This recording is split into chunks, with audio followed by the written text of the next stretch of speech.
created it by hand.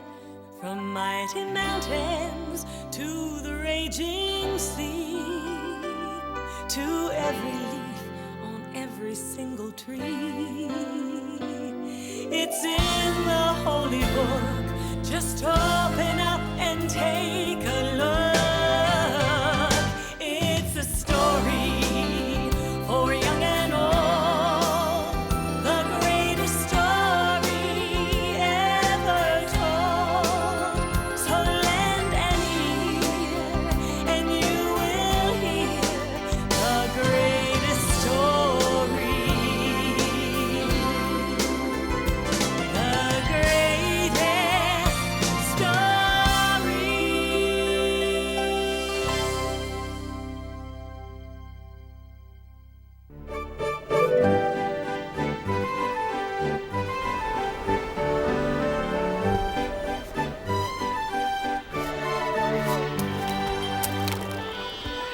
In the land of Israel, there was a prophet named Jonah.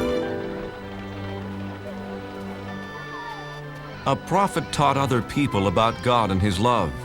Jonah told his friends and neighbors that God loved all people. And like God, Jonah tried to love all people and all creatures.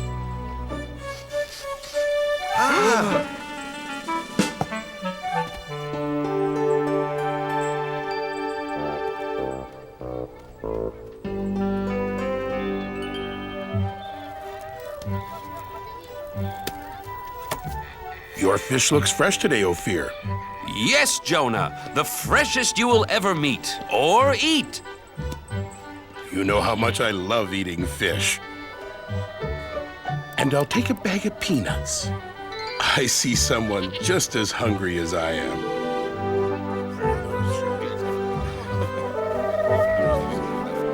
Hungry, little dove? Here, take some of mine. We're all God's creatures. Sounds like someone's having an argument. This is my pot. No, it is mine. I saw it first. No, I did. I needed to carry water. I needed to carry raisins. Stop! No. Fighting never solves anything. Besides, you're making me dizzy. My friends, please. God doesn't want you fighting. It upsets him.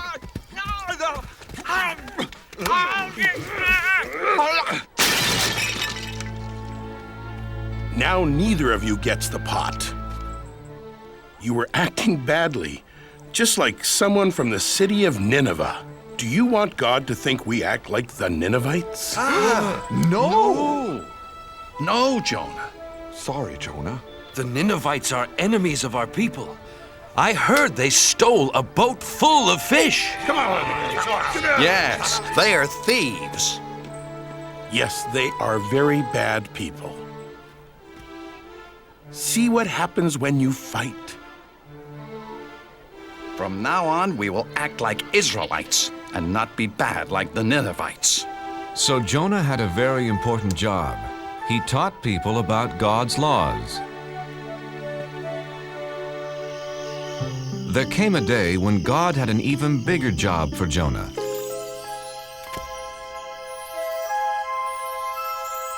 Hello, Jonah.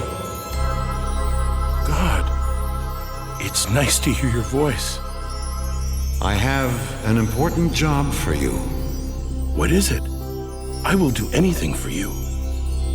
There are some people who are not obeying my laws, Jonah. Look what they're doing.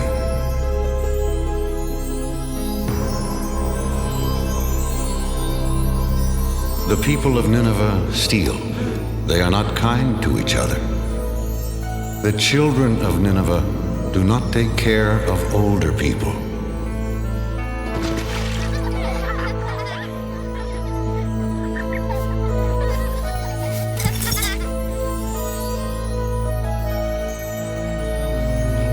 Others are lazy.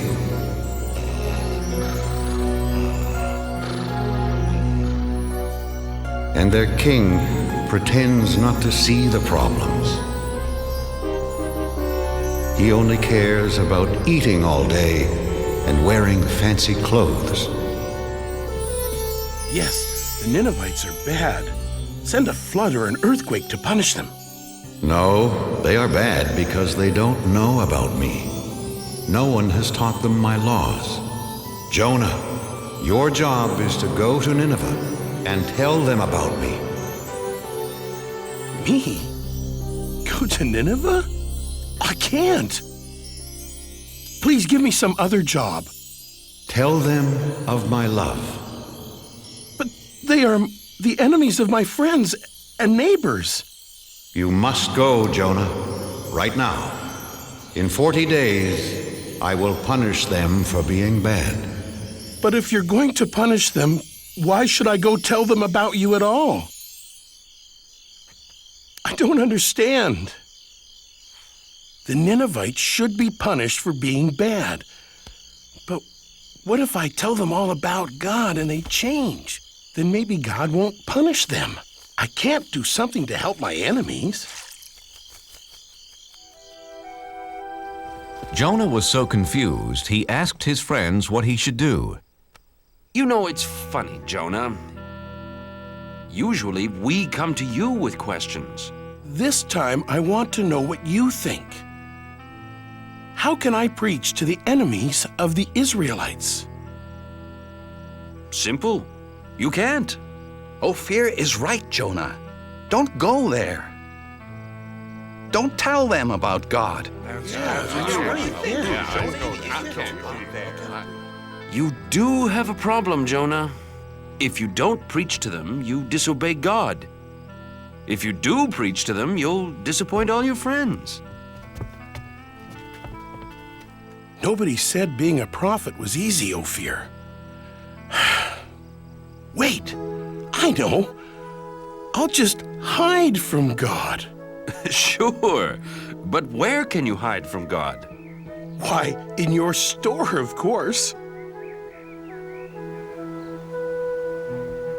I know my plan will work, Ophir. If I hide here for 40 days, then God will punish the Ninevites and no one will be mad at me. You call this a hiding place? Here, let me help you. Ophir, you don't have to go to that much trouble. Look, if you're going to hide from God, you've got to do it right.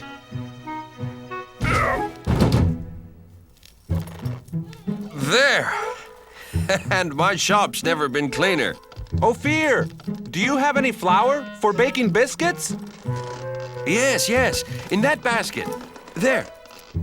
No! Wait! No! No!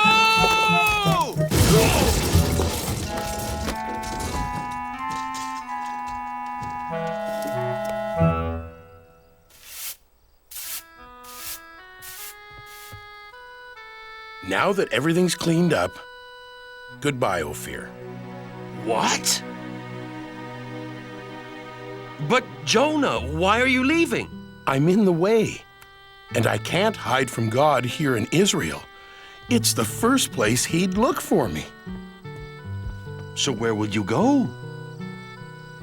As far away from Nineveh as I can. I'll travel to the other side of the world, to a city called Tarshish. God will never find me there. We'll miss you, Jonah. Thank you. I have a very lonely trip ahead of me because God will not be with me. So Jonah traveled as far away as he could to run away from God. First, he walked across dry deserts. Then he climbed high mountains.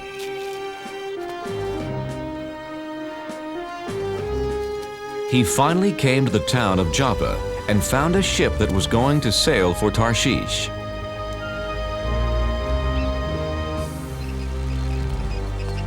Captain, my name is Jonah. Can I sail with you to Tarshish?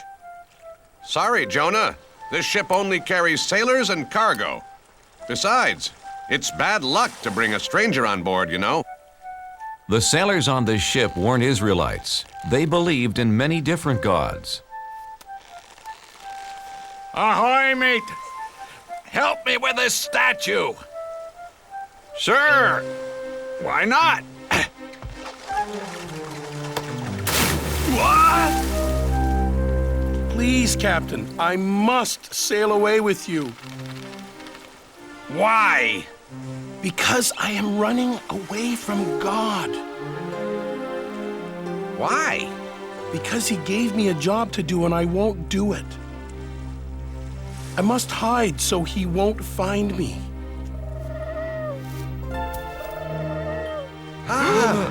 Did you see that? A dove. He flew right to Jonah. A dove is a sign of good luck, Captain. Very good luck.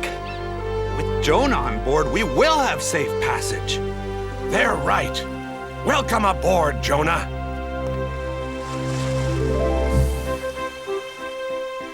So Jonah set sail across the vast sea, headed to faraway Tarshish. Jonah saw that the sailors didn't pray to God. They worshiped statues made of stone. Excuse me, what are you doing? Feeding the god of water. If he has a full stomach, he'll make the seas calm. But this isn't a god. It's just a rock. My God is the real one. He created the sea, the sky, the animals, all of us, everything. One God created all that? I don't think so, Jonah. See, this is the sun god, the god of the wind, the god of plenty. With so much in the world, you need a lot of gods. Yeah, no one god can rule over everything.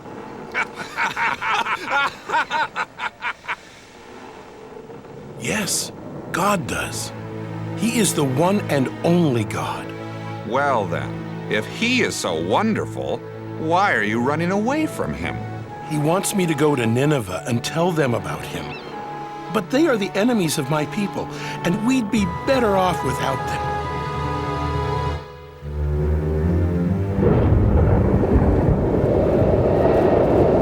Oh, no! Captain, I've never seen a storm like that. Me either. We're in trouble. Whoa!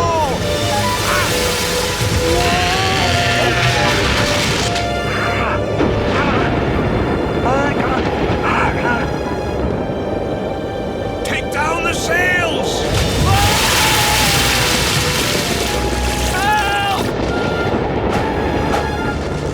Help! Grab our hands!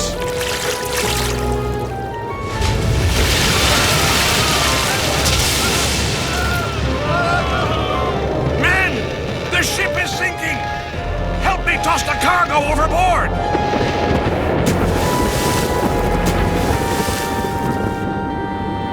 Good. We're safe now.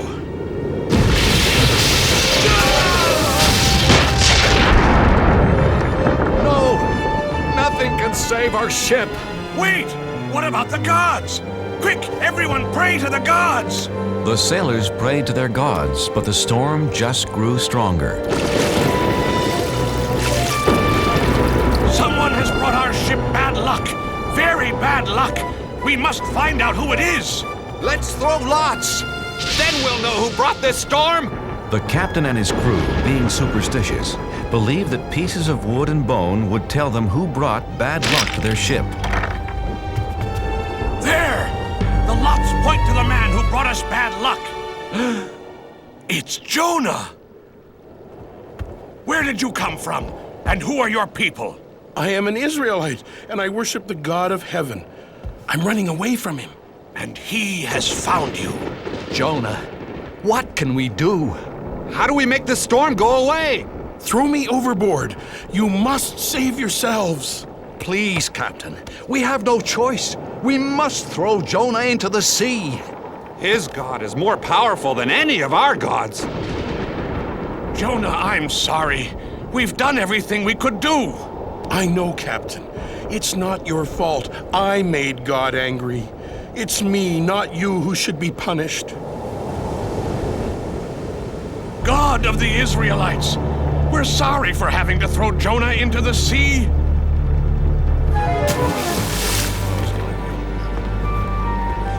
Jonah.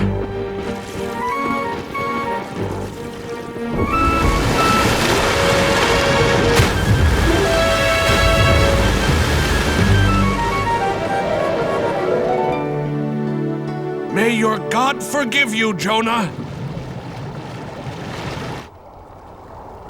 Jonah found himself in the whale's belly. Now he was really alone. God, I'm sorry for trying to hide from you. Do you hear me, God? Jonah prayed to God for 3 days and 3 nights.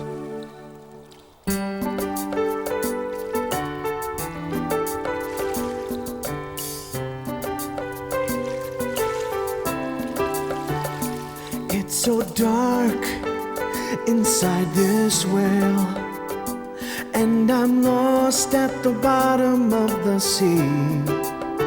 I was a fool to run from you. Now I know just what you want from me. In the belly of a whale, one day has gone by. I promise to be true, and all you ask I'll do. In the belly of a whale, oh please hear my cry. Never will I hide. Your word will be my guide. From the belly of a whale, what can I do to thank you, Lord? What offer can I make?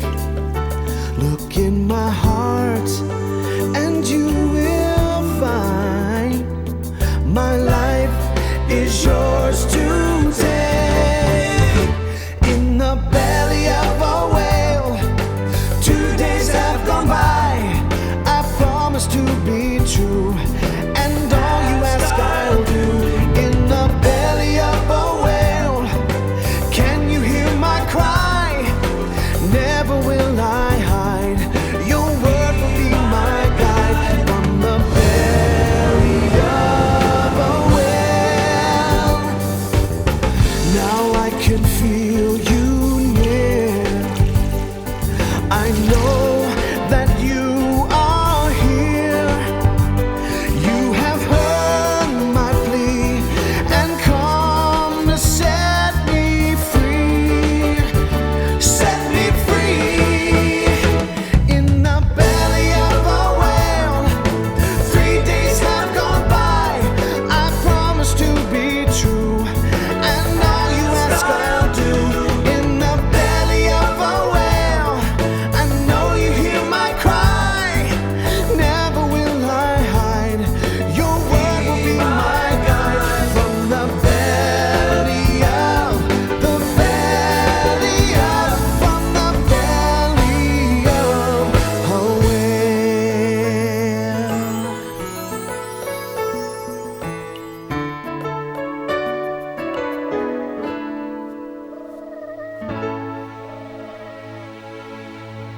After that, Jonah was no longer alone. Hello, Jonah. Oh, God, I'm so glad that you're here with me. You tried to hide from me. Oh, yes, and I now know that was really, really wrong. Jonah, you have learned your lesson. Come on, let's get you out of here.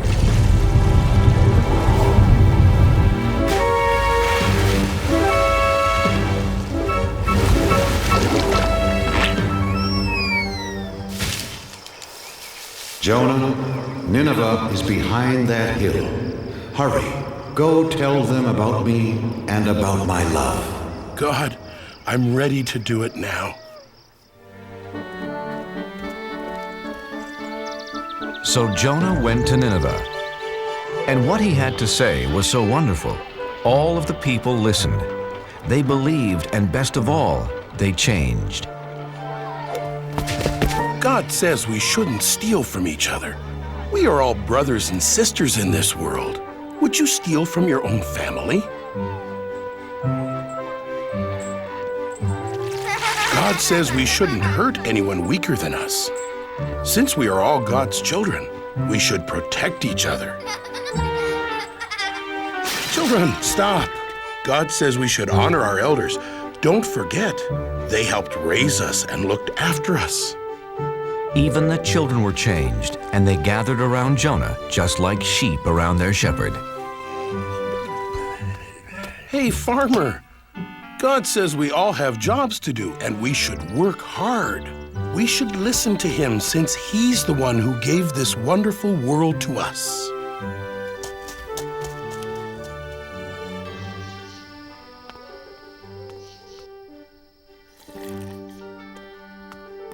O King of the Ninevites, this is no way to lead your people. God tells us to care for one another. Ha! Why should I care what your God thinks? Because he is going to punish everyone in this city for being bad. Nineveh will be like this grape. Please believe me, King of the Ninevites. I was sent by the one and the only God. You only have a few days. I do believe you, Jonah. Then know his love and obey his laws. That's all he wants. Jonah told the king all about God's laws. My people, people of Nineveh, hear me. For 1 week, all of us must fast. No one will eat anything for 7 days, and all of us will wear rags. If we do this, we will show Jonah's God how sorry we are for acting so badly. After Jonah told the Ninevites about God and his laws, they changed their ways. Jonah then left the city. He sat on a hill above Nineveh to watch God punish them. Jonah, I'm proud of you. The Ninevites have changed their ways. But aren't you still going to punish them? I am not going to punish anyone, Jonah. But God, they are such bad people. Shouldn't they be punished? They have heard my voice through you, Jonah, and have changed their hearts. I love them as I love the Israelites, as I love all people. I was afraid of this. I saved the enemies of my people. Go home, Jonah. It will be okay. No, wait! Please, God. I am more confused than ever. Jonah didn't know what to do, where to go. He just started walking into the desert. Unfortunately, the desert was hot and he didn't have any food.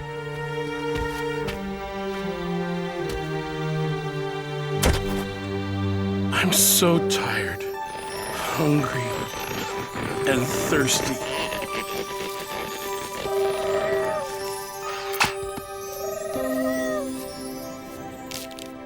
Thank you, God. Thank you for this plant and for saving me. The next morning, the plant was dead, and Jonah was mad. He was mad because God let a worm destroy the plant. Jonah, why are you angry? You let this wonderful plant die that gave me food and shelter, like you took away my hope yesterday when you didn't punish the Ninevites. You're mad because the plant is dead. You cared more about this small plant than the whole city of Nineveh, but you didn't do anything to keep it alive. So? How do you think I'd feel if I punished all the people of Nineveh? There are men, women, and children that I made and cared for over many years. They never knew or loved me until you came. Shouldn't I still care about them? Yes. Yes, you should. Go home and tell your friends about Nineveh and the plant.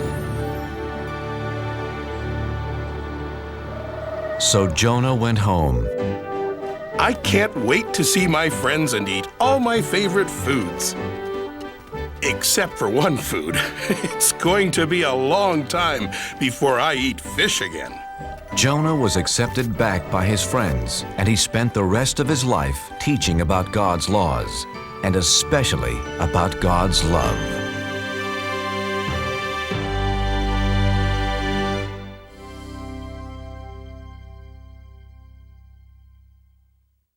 In the beginning, there was God. The earth was empty and dark. God looked over the surface of the world. It was time for something to happen. Let there be light. And the earth became light. I shall call the light day and the darkness night. And so there had been darkness and then light. And that was the world's very first day. Now, God was just getting started. The next thing to do was to make the sky above the world and to fill the sky with clouds. And that was the second day of the world.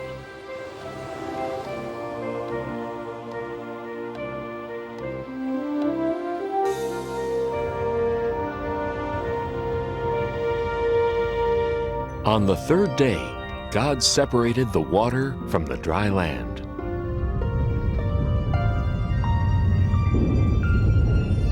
God made all kinds of things to put on the land. There were rocks and mountains, valleys, deserts, and beaches.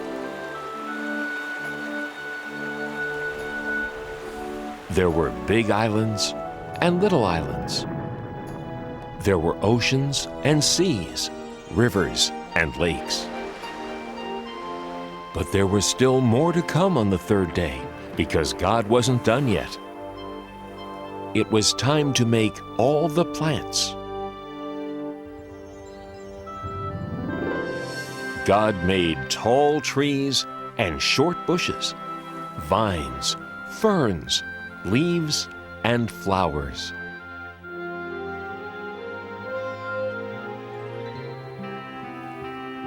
God gave all the flowers a different size, color, shape, and smell.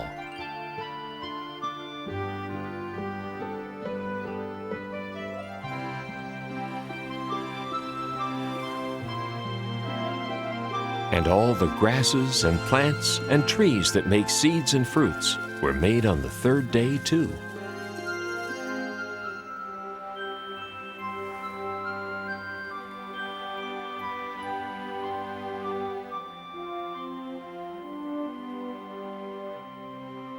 On the fourth day, God made a brilliant light in the sky called the sun to light up the day, and a silvery one called the moon to add some light to the nighttime. And as a special touch, God added billions of twinkling stars to the night. On the fifth day, God made some creatures to live in this beautiful world.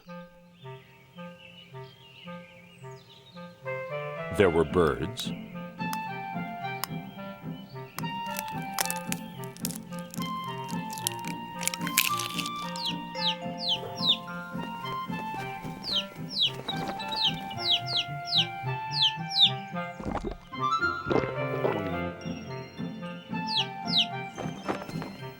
and more birds,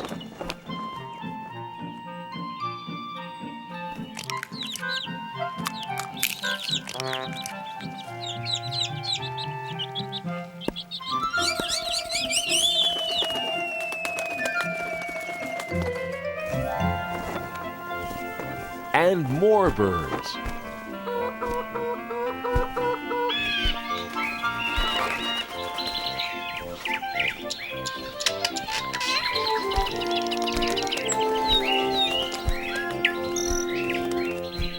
And in the rivers and oceans and seas and lakes, God made fish.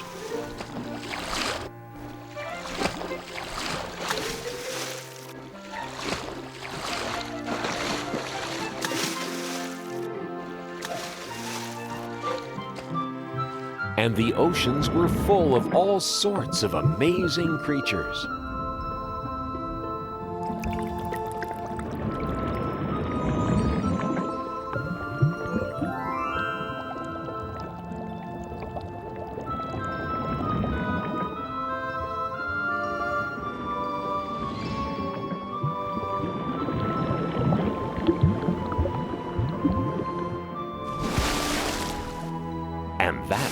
end of the 5th day. But there was still a lot more for God to do. On the 6th day, it was time to make the rest of the animals.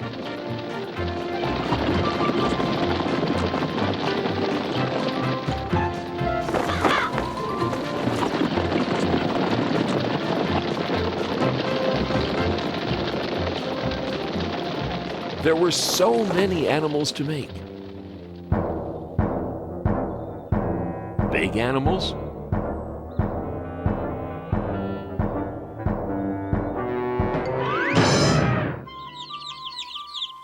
and small animals.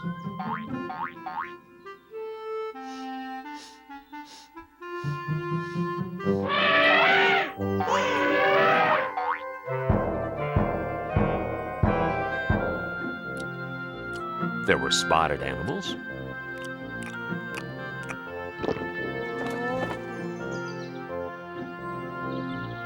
and horned animals.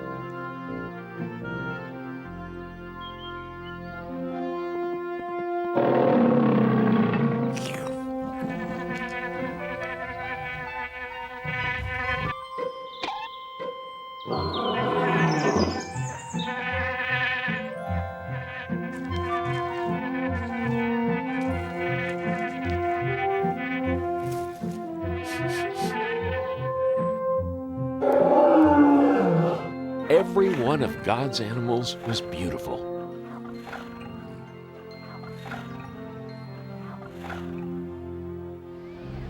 Now, on this 6th day, God did something else that was very important. God created the first man. And that man was called Adam. Then God blew the breath of life right into Adam. Where am I? Welcome to the world, Adam. Who are you? I am God. Look around you. All the plants of the earth and all their seeds and all their fruits, I give them to you. And all the animals. You have power over them as well. Everything is yours to use, to care for, and protect.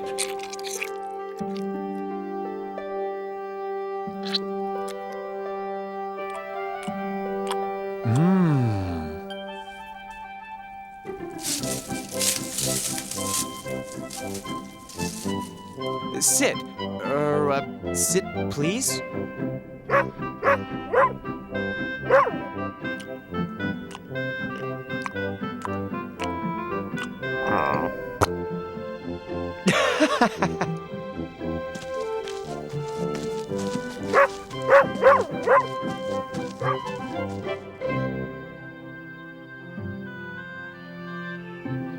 God looked over everything and was happy. And on the 7th day, God rested. It is very good.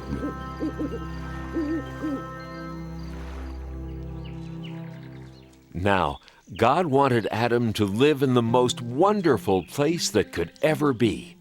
So God planted a beautiful garden for Adam to live in. It was called the Garden of Eden. God made a great river run through the garden, and then the river split into 4 great rivers.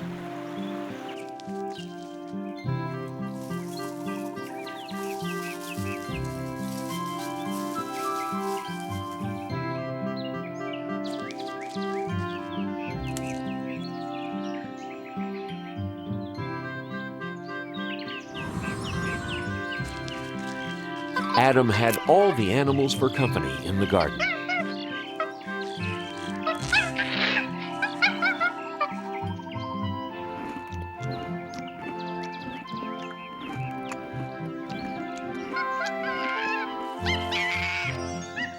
Whoa. Excuse me.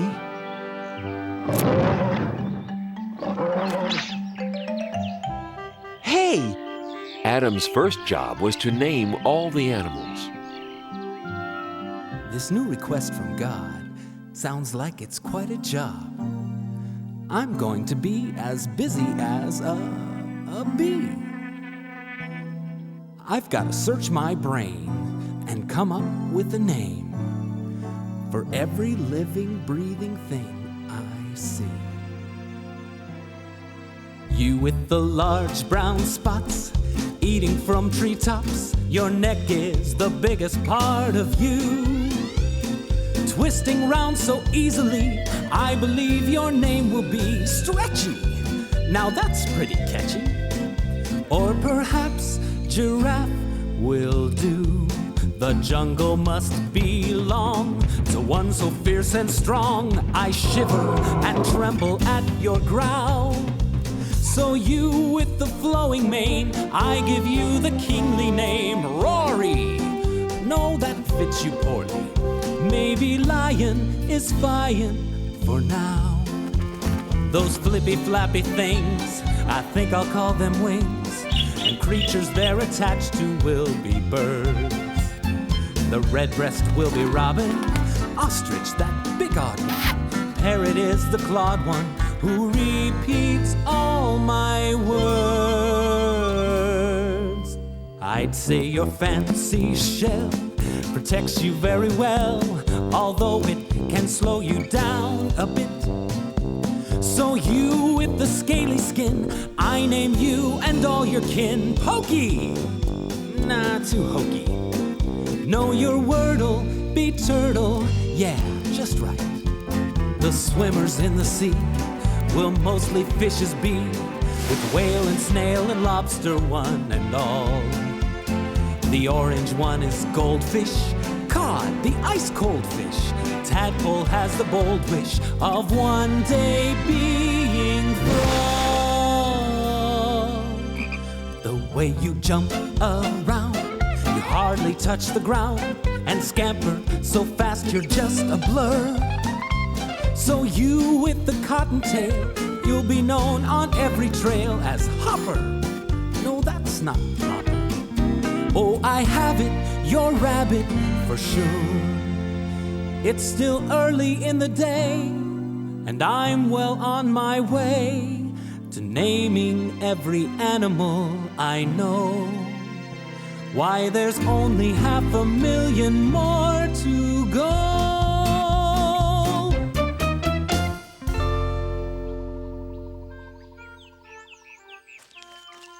Looks like you've got a dear friend. I'd like to have a friend too.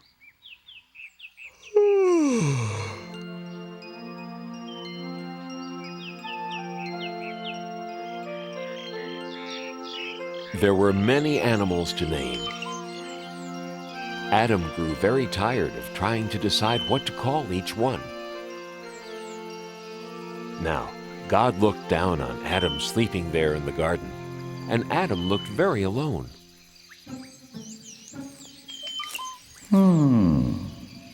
And God decided that Adam needed a companion, someone to be with. God decided it was time to make another person, so God created woman.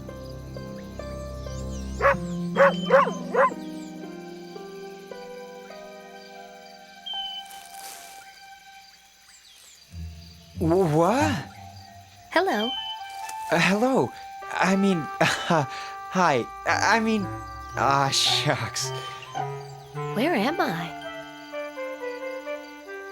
You're in God's garden, the Garden of Eden. It's really nice here. You'll see. These are my friends. This is Monkey, and this is Dog, and this is, I haven't named you yet, have I? Gee, I guess you need a name too, don't you? How do you like Eve? Oh, it's lovely. Eve. I like it. And I like this place. Me too. You see, God made this garden for me. I mean, us, to live in. And everything's pretty, and you can eat anything you want, and... Not quite. Who was that? That was God. Oh. God's the one who made us. There is one fruit in all the garden that you may not eat. There is? This is the tree of knowledge of good and evil. You may eat of anything else in the garden, but you may not eat the fruit from this tree. Okay, tree of knowledge of good and evil. No eating. Absolutely no eating. Right. Anything else in the garden is okay, but not that tree. Definitely not that tree. Right.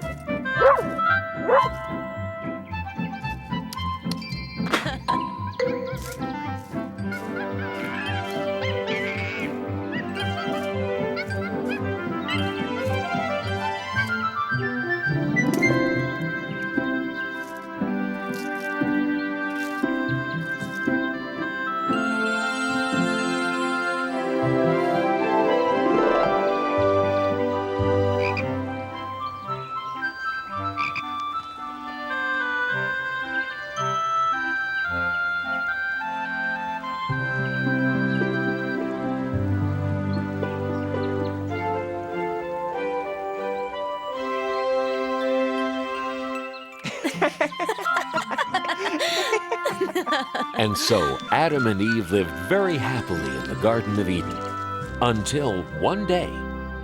I'm so happy life's a breeze, picking fruit from off the trees. La la la la la la.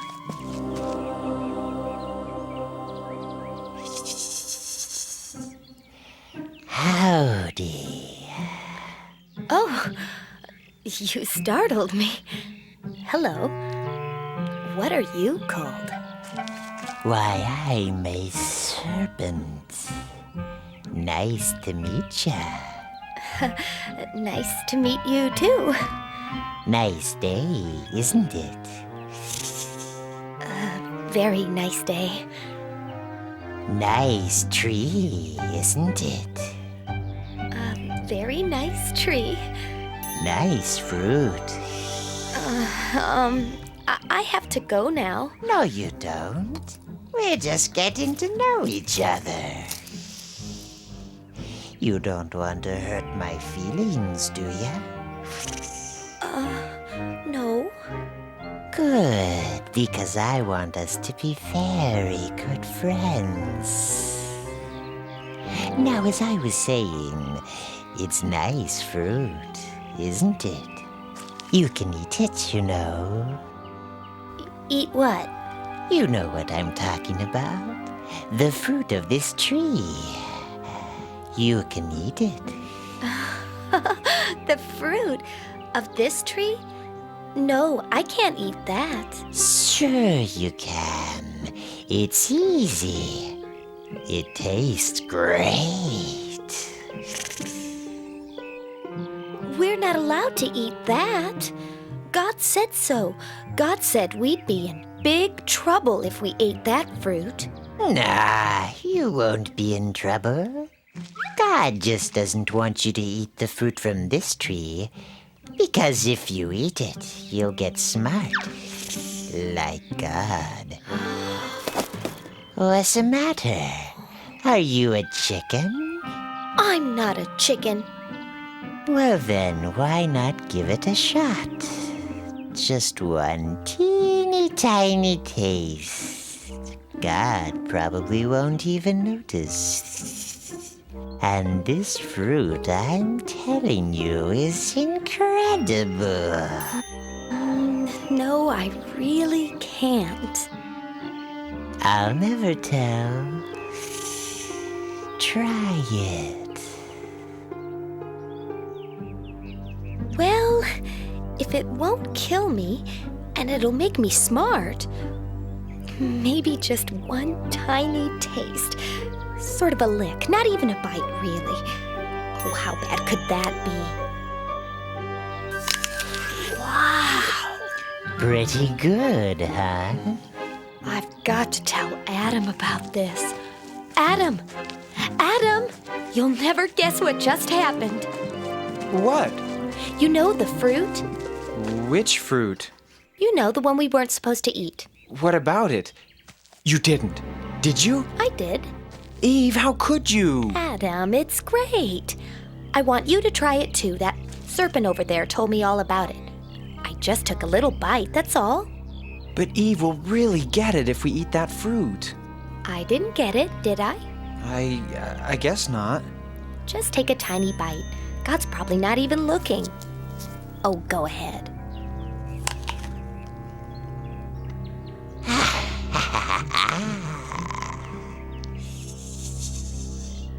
I don't know. It was good, but suddenly I feel kind of scared. I just feel so, I don't know, so sort of naked. Good grief! I'm naked! Yikes! I'm naked too!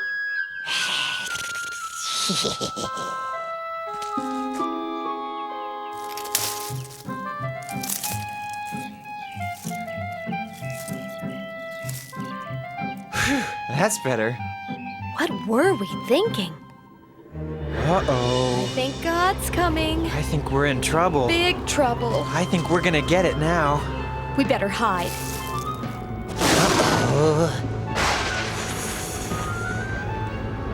Adam, Eve, what are you doing?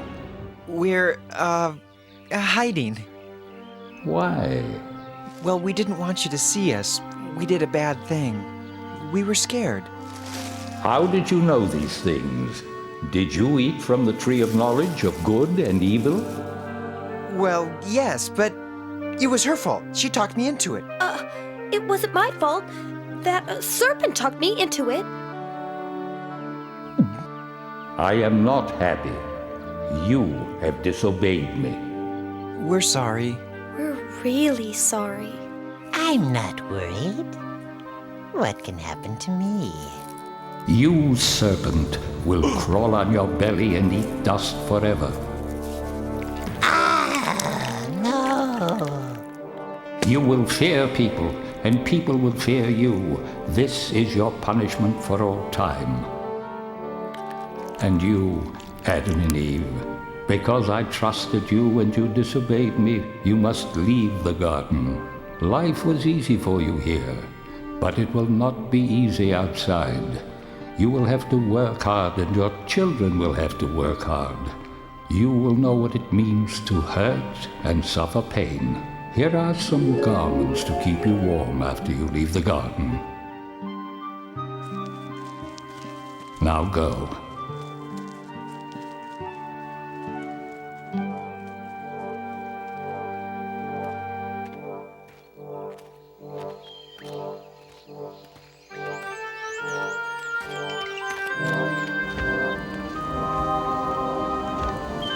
God put an angel with a flaming sword at the entrance to the garden, so Adam and Eve could never go back. But even though Adam and Eve had disobeyed God, even though they had to leave the garden, God still loved them. I'm sorry, Eve. I'm sorry too, Adam. I guess we're all alone now. Not quite alone.